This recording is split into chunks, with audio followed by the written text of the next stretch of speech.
All right. Hello and welcome, Just a Family. This is giving you something to talk about, or Just a Live TV, as I like to call it. I'm your host, Melissa Krechler. Today, we're going to be talking about unconditional self-love. Our sponsor today is Phoenix Identity. If you want to learn how to love yourself unconditionally with confidence and courage, then set up a clarity session with Phoenix Identity and start finding that today. All right. I'm going to hand it over to our guest speaker to introduce themselves, and then we'll get right into our topics. So, would you like to do the honors? I sure would. Thank you so much. First, let me thank you, Melissa, for having me. I'm Jamie Johnson. I'm a Christian life coach, and my focus is to help women find their true identity in Christ so they can be confident in fulfilling their God-given purpose. I'm also an author as well as a speaker. So I've had the honor of writing 2 books, one which focused on my journey with breast cancer. And then my second book focuses on cultivating an effective prayer life. So I'm ecstatic to be here and to share with you on today. And once again, thank you, Melissa, for inviting me. You are very welcome. So I'm excited for today's episode because whether you are finding yourself through spirituality, through religion, through your faith, or through your own needs. We kind of bring both those aspects to this show. You are a Christian life coach. I am a life coach. And it's interesting. We all have the same goal. And that's what I love about it. We all have different beliefs, different thought processes, different ways of accessing our true selves. And knowing that about ourselves and being able to love that about ourselves. Unconditional self-love. A lot of people don't know what that is. And I'd love to explain and then see if that's something that you agree with, or maybe you have a different variation of that, which is totally all right and awesome. So for me, when I explain unconditional love to people, I use myself as an example. I unconditionally love every aspect of myself, every aspect. And for most people, you're like, no, there's got to be something you don't like. Yes, there is. And that's the catch. But it's not your typical catch. I unconditionally love every part of myself, who I am, what I look like, my name, my gender, my identity. I love everything about myself, but I don't like everything. And there is a difference between liking and loving. I love everything about myself, regardless of the fact that maybe I don't like that I'm an extra 60 pounds overweight. Maybe I don't like the fact that, my teeth aren't perfectly white, that I have rosacea. I'm embracing, the gray hairs that I'm getting as I hit 40. And you know what? That's fine. I don't have to like those things, but they are a part of who I am. So I love me. I love everything about myself. So would you say that your definition of unconditional self-love, do you think that's similar, or would you have anything to add to that? I think you're spot on with it because I feel the same way, and that's how I define it. I love everything about myself. Now, there was a time when I couldn't say that. Actually, I hated everything that I saw when I looked in the mirror, and just everything about me in general. But now I'm at a point where I truly love everything about myself, even the flaws, even the shortcomings. But like you, I'm aware that there are some areas that could be improved. But right now, where I am, it hasn't gotten me to a point of where I'm saying, "Oh my goodness, I can't stand to look at that." That just really turns me off. It pushes me away. I don't think in terms of that. I still embrace where I am, who I am, and each day I strive to be a little bit better. And, when you made the point and you said that you love everything about yourself, but there are some things you don't like, and that there's a difference between the two, I think that's something that we have kind of moved away from in society, because for a lot of people, they group those two things together. You have to like and love. There is no one but, or the other. It's both. And as you said, there's a difference between the two. I love everything about myself, but yet I know that there are some areas that I could work on that I don't quite like, but I still, that doesn't take away from me loving myself. So what you said, you really wrapped it up. And, just to add to that, it takes work to get to that point. It's a process. It's not something that happens overnight or in a day or a week. It literally is a process to get to a point to say that you truly love everything about yourself, everything, because even those things that are not so great, even those things that people don't understand or they consider to be weird or out of the norm, that's what makes me me. And I Mhm. wouldn't change it. I Yep. wouldn't change it. I love it because it makes me stand out and it makes me unique. So the way you explained it, I agree 100%. Now, a lot of people don't know or haven't experienced unconditional self-love or unconditional love regardless. We grow up and we think that, I know from my experience as a child, I didn't feel loved.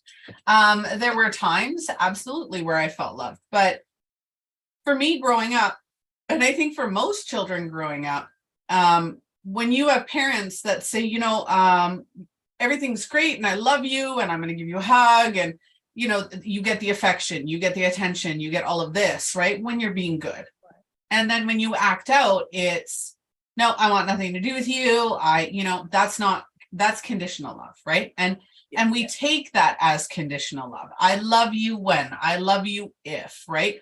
So we're kind of taught that from a very early age. Now, my children, if you ask my children, does your mother love you? They're going to say, yeah, but she didn't like me all the time. And it's because I've taught my kids that, right? And you know what? As much as I have removed my mother completely from my life, and that's my own reasons and my own reasoning. There's still a lot of anger and hatred in that, and I'm working on that, right? But at the same time, she taught me that lesson where, I love you. I may not like you all the time. I may not like the things that you're doing. I might not like the choices that you're making, but regardless of that, I love you. And I have created my entire life on that basis of, I don't have to like everything. I don't have to like everybody, but I do need to love and unconditionally sit and just be there with unconditional love, unconditional respect, compassion and understanding. But again, that doesn't mean that you have to like everything. It doesn't mean that you have to have people in your life. And again, that self-love and the unconditional self-love, because that's what we're talking about today, that gets damaged so easily. Somebody's comment, our version of self-love, our worthiness, our ability to feel, confident and courageous and all of that, a lot of that is impacted about the things that people say and whether we find our validation from outside sources, whether we, if we go through situations that are traumatic or overwhelming, or if we're abused or even a cancer diagnosis, right? That makes us feel like we lose our identity, right? We have this concept of what our identity is. And when it shifts, right? Sorry, my nose is itchy. When we go through something, so let's say somebody is diagnosed with cancer and breast cancer specifically. And let's say you have a double mastectomy. And I don't know if you have, we're not getting into that right now. So just as an example, right? If you're a woman who has experienced, a double mastectomy and, maybe you've had a hysterectomy, if you're a man and you've had, a vasectomy, I don't know why they're all to me's. If you've had any of those, you feel like your identity has been taken away from you. You feel like your womanhood has been taken away from you. Your manhood has been taken away from you. None of that changes any of that. And I think that, again, like I said, when we go through traumatic events or we go through very big life events, it can feel like our identity is being ripped away from us when in reality that has nothing to do with who we are. Right. You're exactly right. Growing up, you mentioned about you growing up in your childhood and so forth.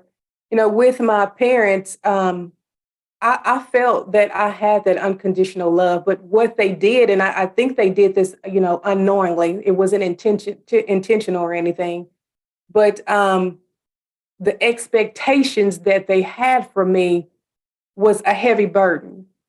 You know, I always had to be the honor student. I always had to do well. I was always expected to do everything right. And I have a younger sister, and it's like she got a free pass on everything. But when it came to me, I needed to be, in a sense, perfect. And so I took on that thought, and that's how I proceeded through life, you know, because one, I didn't want to disappoint my parents. And so I always worked harder. I always felt like I had to be perfect. If it was a 90, that wasn't good enough. I should have worked harder. I know it's something else that I could have done. So I found myself being hard on myself and striving for perfection, something that doesn't exist. Now that came from my parents. And then there were other people, you know, family members, just people in general who made comments about my appearance, how I looked, and you know what I would be able to accomplish in life, and just all negative things. And I took all this in because when you're young, you know, you don't know how to filter certain things out. I mean, you know, 13, 14, you're already having problems with your identity anyway. And so I was just literally taking all that in, and it was crushing me. It was crushing me. And I continued to just take it in, take it in, take it in. And before I knew it, hey, 20 years had passed of all this negativity I've taken in. And so now I'm at a point where I don't think I can do anything. Now, here I am academically at the top. You know, my grades would show I'm more than capable, but my mindset wasn't where it needed to be because these people had told me that I couldn't do certain things, that I wasn't going to be able to be successful in certain areas. And so that's what I told myself. That's what I believed. So I never even attempted to take risk or to take opportunities that were presented to me because I latched on to all the negative things that were said to me from other people. So I didn't do some things I know I should have done. You know, sometimes I think, my goodness, what did I miss? But what's done is done, right? You live, you learn, and you get better. And so that's what I've had to do. And when I finally got to a point of where I was in the process of really learning who Jamie is, the cancer diagnosis came. And it's just a, you know, and again, like you said, we won't get into the double mastectomy part, but that was me. And as I looked at that, I thought, my goodness, this is horrible. This is horrible. So I found myself reverting back to having those confidence issues once again. I really did. And I really had to, because of my faith, I started to pull myself out of it. I had to really coach myself, really encourage myself through my faith in order to remember who I truly am. That's just the body part. It really doesn't define who I am as an individual. Okay. And so, yes, it can be difficult, especially when you're dealing with certain things and certain challenges within your life as you progress, because you find yourself going back to putting some of those thoughts, some of those things that were said to you from your past and bringing them over to the present. And it can hinder you if you allow it, But as I said earlier, it's a process to get to a point to say that you really love yourself unconditionally. That really, and I say it with so much ease, but it's a lot harder than that. It's a lot harder than that to be able to really sit down and figure out who you are. Because I was at a point where people had told me who I was. So that's what I believed. If you ask me, I just repeat what someone else said. I didn't even know who I was. You know, other people told me who I was. And so I found myself as an adult trying to figure out, who in the world am I? Now, I'm a little too old to be trying to figure this out, but that's where I was. And I had to figure it out because not only was I sabotaging myself, but every relationship I was in, I was sabotaging that as well. You know, so it's my future, my relationships, doing things with on my career, you know, sabotaging. It was just infiltrating every area of my life. So I knew I had to address it and get myself together, figure out who I was, what I needed to be doing, and do it regardless of what anybody thought or said about me. And you know, being a life coach, and I'm sure you probably experienced this when you make posts, you put yourself out there, even when you go live, and people feel the need to, I don't know why, but they can always find something negative and post it on there and say something about you. If you're not careful, you'll find yourself reverting back. But I've had to get in the mindset of taking that negativity and really using it as motivation, not letting it get me down, no matter what it is that they've said or posted or commented on, because it can be easy to go back to it. But No, I take it and I use it as motivation now. When I didn't in my past, I didn't know how to do that. But loving yourself unconditionally, unapologetically is what I really like to say. I'm not going to apologize for being who I am. You know, either you're going to like me or you're not. Either way, I'm not going to stop being who I am. But getting to that point, it's easier said than done. But once you do the work, you go through the process, it's well worth it. My life now is completely different from how it was, 20 years ago. I'm nothing like I was at that point in time. And I'm grateful for it. We have a comment. So hard to retrain the brain too. It is. It absolutely can be, right? Because you've had years of saying the same thing. So anybody who is starting, we've done an episode recently on how to take a compliment. And I'm going to run into 3 different things. Number one, when somebody makes a comment about you or somebody says something about you, whether it's negative or positive, it has nothing actually to do with you. It has everything to do with their perception, right? So we need to understand that. Other people's opinions, thoughts, beliefs, comments, those are all their perspectives, right? So if somebody looks at you and says, I don't like this, that's I don't like this. It's not right.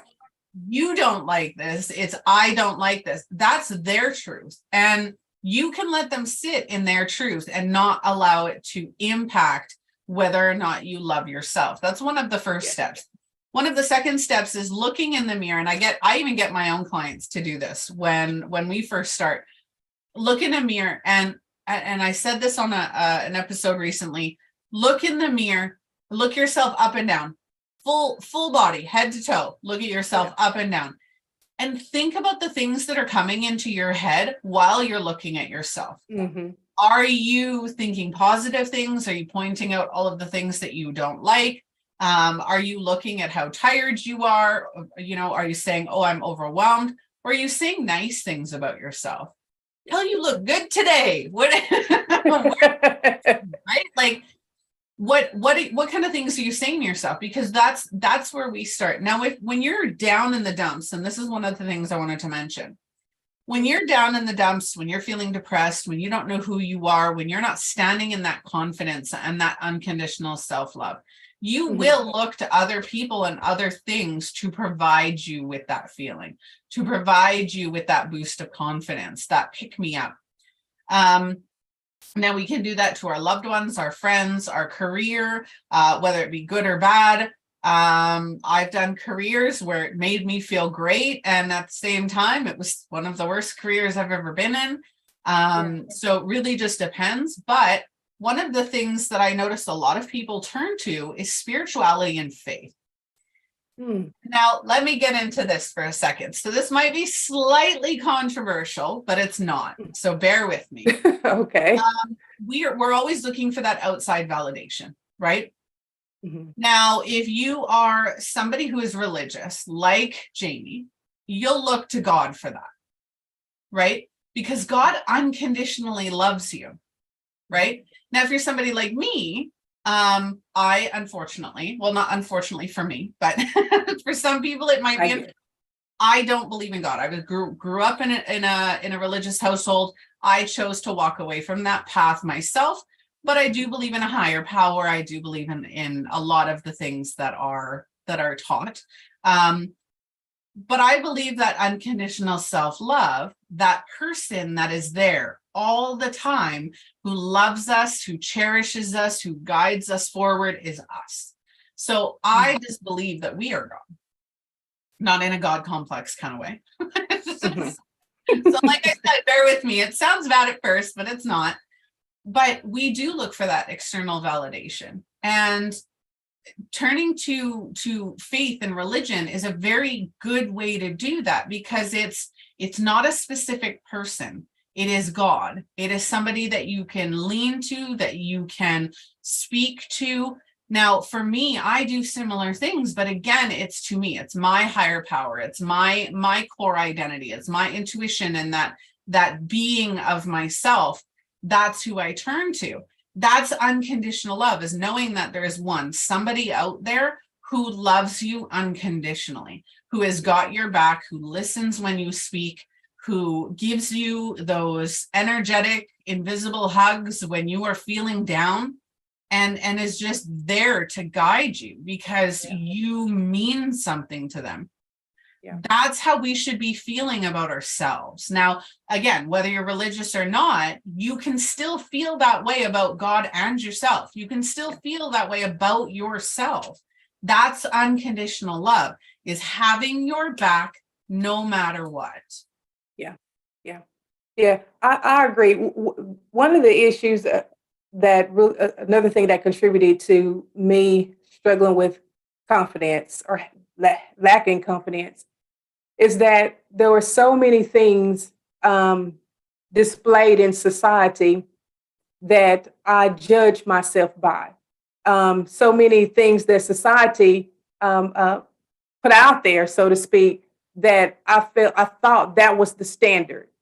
I need to be a certain size. Well, I'm just going to tell you, I hadn't been in a single digit size in quite a while, so I didn't fit that at all.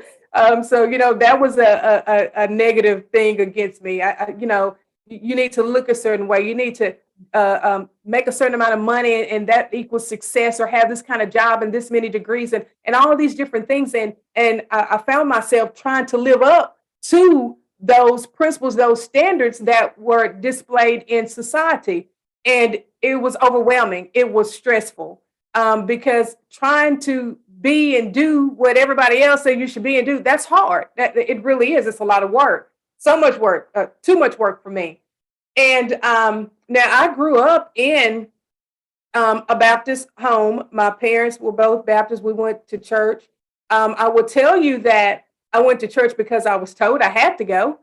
I wasn't serious about it, and I'm just being honest. At that time, I grew up in a house where if my parents told you to do something, you did it.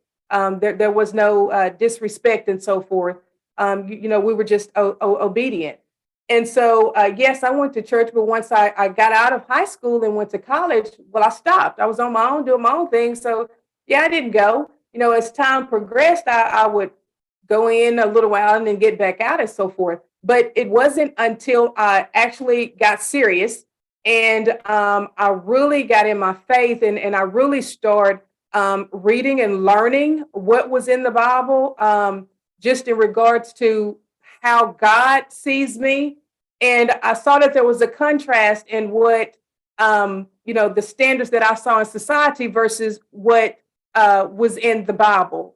And it was just a little, I'm just talking about for me. Again, everybody is going to find their own way. Everybody's going to find their own way. For me, mine happened to be my faith. It was easier for me to fall in line or be in tune and understand and really embrace those things that I saw there as opposed to society. I could be any size I want and he still loves me. I could be flawed and he still loves me. He's never going to stop loving me. He loves me unconditionally.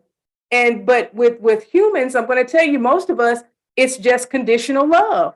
You do something to make me upset. Well, now I don't love you. People have been married 25 years, fall out of love.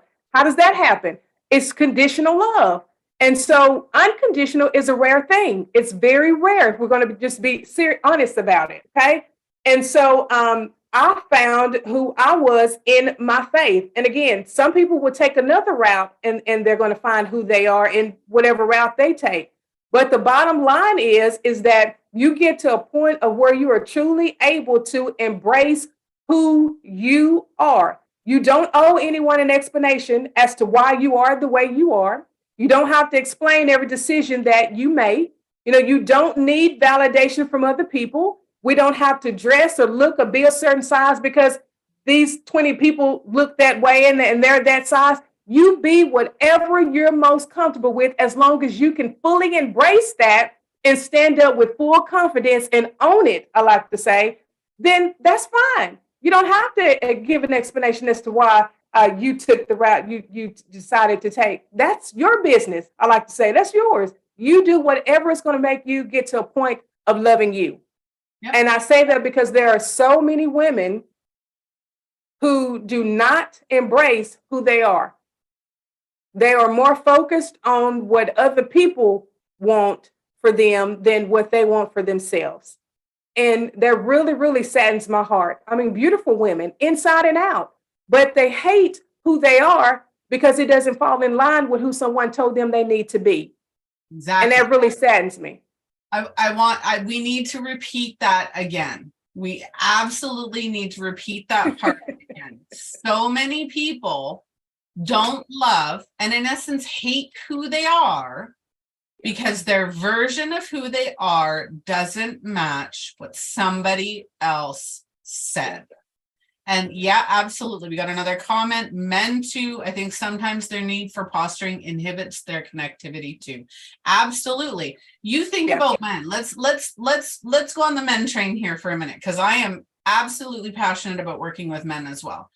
Men are taught that crying is for sissies, man up, grow some balls, all of these things that men are taught. I will put it to the world. How many angry, abusive men are there out there because they have never been allowed to understand, acknowledge, and express their true emotions because it's not manly. Now, I'm not excusing abusive behavior, but it makes sense. So men are taught, oh, you have to be this way and you have to be that way. You have to, like, I mean, it's crazy. I started watching, have you seen the Cleopatra series on Netflix? They just launched it this year. There's only about 4 episodes, and it's kind of like a half documentary, half storyline of Cleopatra's life.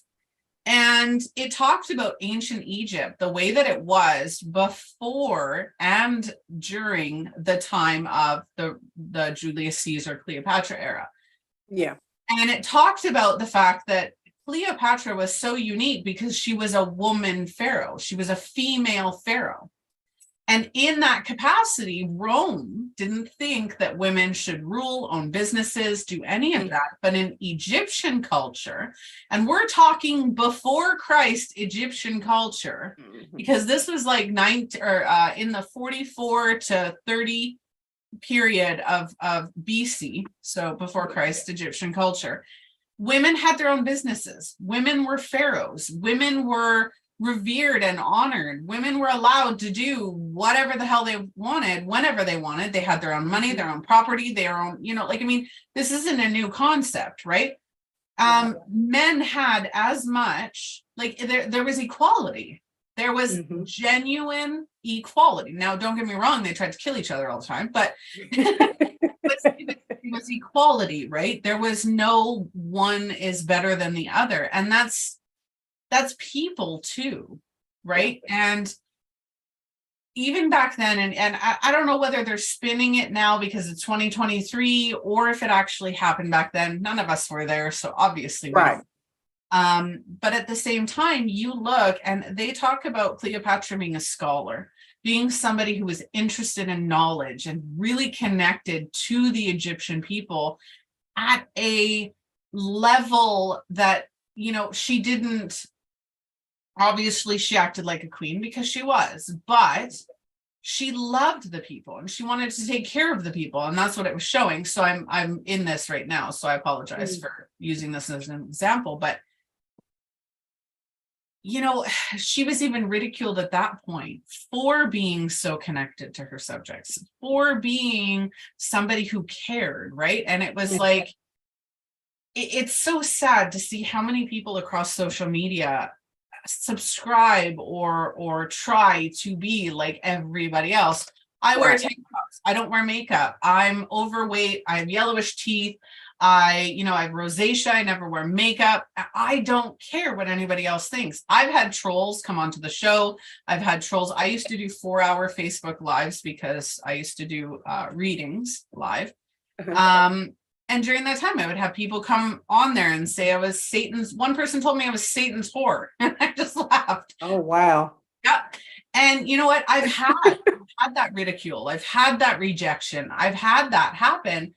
And you know what? I just sit there and I go, that's your thought process. Yeah. You know what? You're entitled to your truth.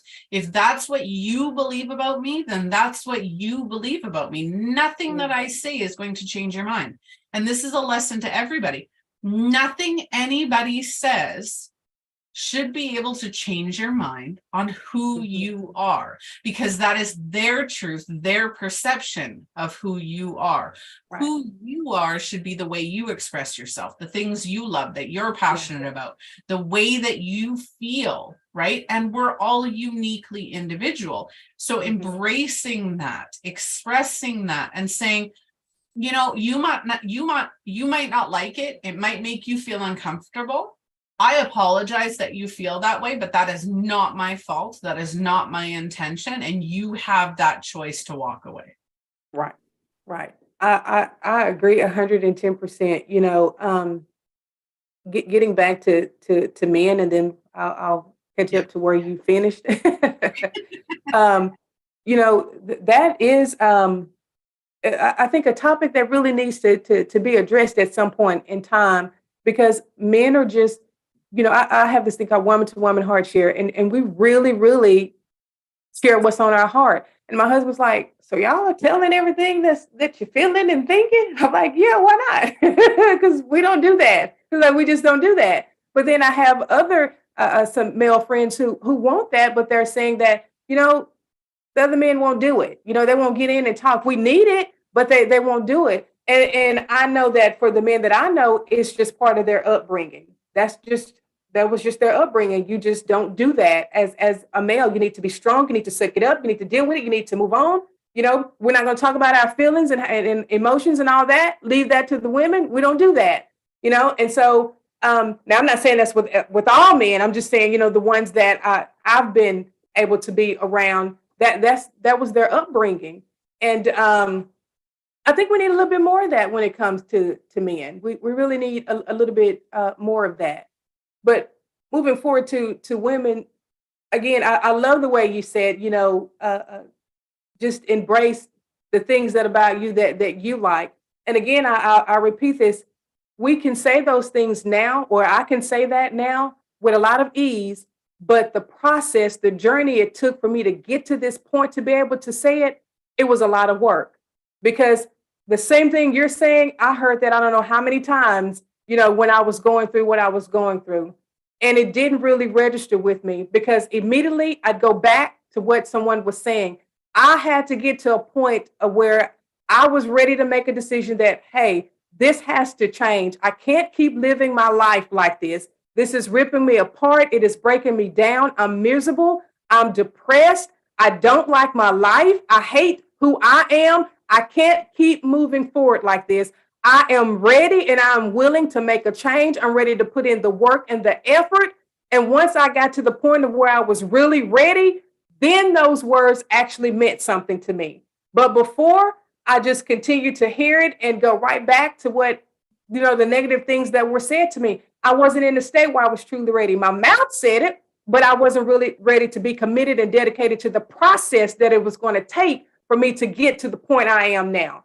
And so it took some time to get there. So I concur with what you said, but I really want for all women or anyone who's listening that's dealing with confidence issues, we say it with a lot of ease, but you're going to have to be the one to make up your mind and truly decide that you are fed up with the way things are in your life. And you have to be willing to commit and be dedicated to the process of making that change happen.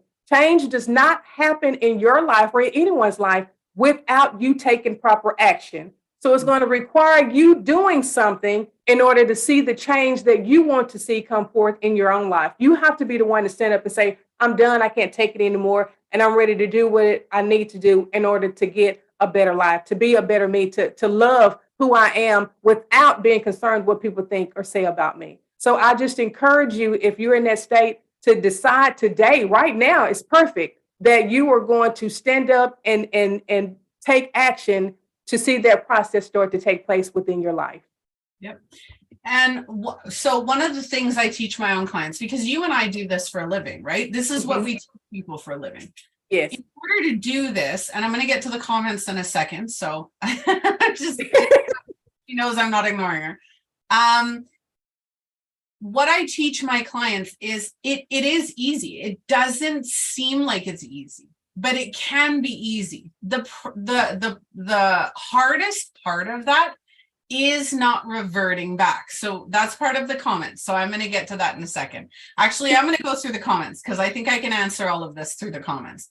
There is a chance to gain insight into how the way we live affects others too, though. We can have blinders on when it comes to our skill sets or how we unintentionally hurt others just by living the way we know how. Now, I'm going to touch on that really quickly. We have the power to hurt other people if they allow us. So if we unintentionally hurt somebody else, number one, we most likely don't know. Number two, if we are not told that our actions, our beliefs, or our systems are hurting somebody else, then how are we supposed to know? Number three, you have to question whether it's intentional or unintentional. I know a lot of people, and I've seen it happen time and time again, where they get angry, they end relationships, whether it be friendships, family, or partners, because they keep getting hurt, but they have never once expressed how that is hurting somebody else. Now, I have told my own husband, I cannot expect you to change, but you can't expect me to stay feeling the way that I'm feeling. That is the most transformational thing I've ever said in my entire relationship is I cannot expect you to change for me because nobody can expect anyone else to change for them. It does not work. Yeah. But you cannot expect me to change and keep feeling the way that I'm feeling. Yeah. That is not aligned. And I unconditionally love my husband, but I have said that because I was not happy with what was going on. And then next comment, right? Who enjoys the difficult work of building yourself up when it's so easy to default to disbelief? See, that is the hard part. So the hard part isn't changing your mind. So if you say enough is enough, I'm done, I am going to, so let's talk smoking. I'm a smoker. So I quit smoking cigarettes 3 weeks ago, almost 3 weeks ago. I am now exclusively vaping. I've been smoking for 30 years. So for me to sit in my head and go, I am going to quit smoking today. If I say that in my head, I mean it, right? If I absolutely mean it, I have the determination, the motivation, the will to make it happen, then I can sit in that and I can stand in that power. That's not the issue. The issue is not changing your perspective or your mind. That's easy to do. The issue is keeping it. It's when life or God or the universe or spirituality goes, here's a stress point. Are you going to continue smoking? Here's a stress point. Do you need a cigarette? Here's a stress point. Here's a habit. We are constantly tested, and not in a bad way. We're constantly tested. Our resolve, our grit, our ability to follow through is tested all the time. So when you make a decision to change a belief, yeah, exactly. Expect the test. That test, right? So I started my businesses. Did they go the way that I wanted them to right away? No. Were there times where I questioned being in business? Yep. But every time that came up, the question I asked myself, my core being, who I am, is my end goal more important than what I'm experiencing right now? Is it more important than the discomfort? Is it more important than me going for the next 5 minutes? Okay, I'm not confident. I'm not courageous. I'm freaking out. This is stressful. What do I do? And then going, I'm still following my path. I'm still doing what I need to do. Those are those little endurance tests, as I like to call them. Those are what actually end up changing it. A belief doesn't just go away. A habit, an addiction doesn't just go away. That normal feeling of being in depression, anxiety, panic, that becomes normal. The chaos becomes what you crave. That craving doesn't go away. What ends up going away is the fact that your resolve is strong enough to say, that's not happening again. I'm not going down that road again, right? If you're in negative relationship after negative relationship after negative relationship, and you say, I am breaking this cycle today, Another negative relationship might come up to test you, a little endurance test, and you're going to go, nope, red flag, not today. Thank you very much. Have a wonderful life. We're going to wait. Thank you. It's those little endurance tests. I will say, I hear exactly what you're saying, but for me, it was changing my mind. That was the hardest part for me. It was deciding that I'm going to do this. That was hard for me. But you also have to understand is that I didn't make very many of my own decisions. Usually somebody else, I said, this is what you need to do. And well, I did it, very indecisive. So that was a big step for me. And I know that's probably minor for a lot of people, but if you really just knew my past and how I was and, where I was at that point in my life, that was huge for me. That was a big step, a huge step. And so changing my mind was it. Now, staying on that path, that was the easy part for me. So I'm completely opposite from you. And I tell you, for me, it was my faith. It was my faith. Yes, things come up, temptations, all sorts of things come up to try to steer you off course and to have you to go back. And that's okay. But it lasts momentarily. You go ahead and you do and think what you need to think in that moment. But then for me, I reverted back to my faith and what was said there. And anytime those things came up, I'd have my moment of whatever my moment may have been, whether that's a tear, whether that's a yell or whatever I needed to do in that moment. And then I said, okay, you know better. And I would go to my faith and I would pull from there. And for me, that really set the tone. So there was no going back. I knew where I wanted. I knew the relationship that I wanted to have with God. And I wasn't going to have that going backwards. It was only forward to me. I knew what the life in the past was. I'm never going back there. And I know people say, don't ever say never. I can say that. I'm never going back there. I've lived that life and I'm not going back to it. I mean, the woman you see here now is nothing like I used to be. So yeah, for me and for some people, I'm sure it is staying on the course. And I'm not saying it was easy. I'm not saying that. It was very difficult. But I'm not one who open my Bible every other day or every 6 months. I'm one who's in it every day. I'm truly in it every day. In the morning when I get up, that's how I start my day. My day ends in the Bible.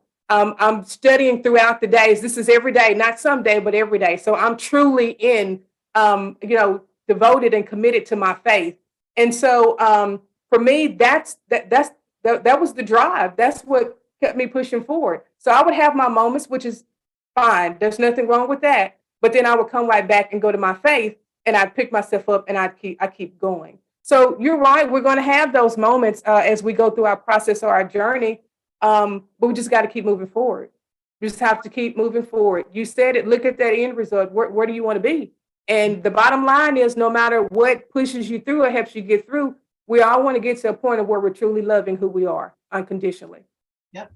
I love that you brought that up because I think we all get caught up in when that decision is made, right? For you, you and I both were saying the same thing but different ways, and I love that. And point this out. Other people do this.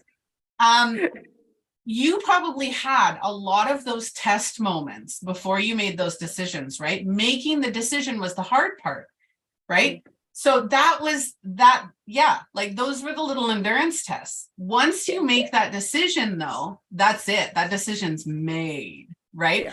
So whether you're struggling before or whether you're struggling after, that doesn't matter because you have to make the decision. I will wholeheartedly, absolutely, unequivocally agree with Jamie. You have to make that decision for yourself. Nobody is not going to be the same person. It's not going to be the same for any of us. We are unique individuals. We all have different thoughts, different beliefs, different needs.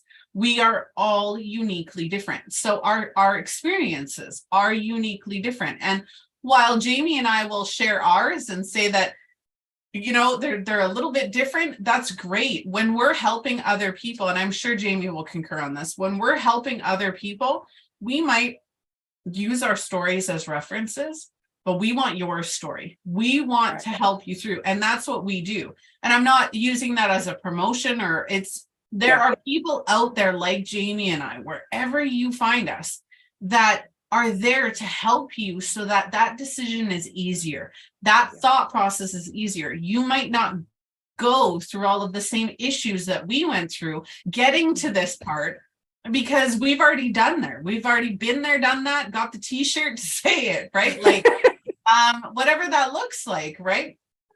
One of my newest t-shirt designs, and I'm not going to curse on it, but it's so effing worth it. That's what it's going to say on it, right?